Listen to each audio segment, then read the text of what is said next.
السلام عليكم ورحمة الله وبركاته. دمان بشوين الصوماليات والسلامتي ولا ليال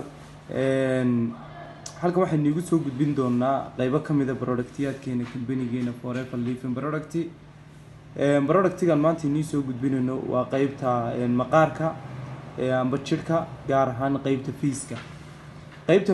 qaybtan sida gaarka idin ku soo gudbinayna waa qaybta finanka.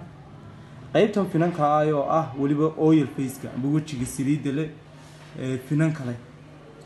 qaybtan markaa qofku waxa uu qaadanayaa sida idinka muuqata scrubka faa'iidadiisu waxa weeyaan inuu wajiga saliidda uu ka yareeyo sidoo kalena cleaning uu ka sameeyo dodololadka wajiga ee dhididka iyo saliiddu ay ka soo baxaan oo wada furo tushka iyo dodololkana uu qofka ka yareeyo.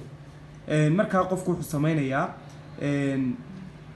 scrubka ilaa 3 daqiiqo ayuu wajiga ku xoqayaa. markuu ku xoqo uu wajiga wada mariyo ayuu biyo iskaga meedhaya.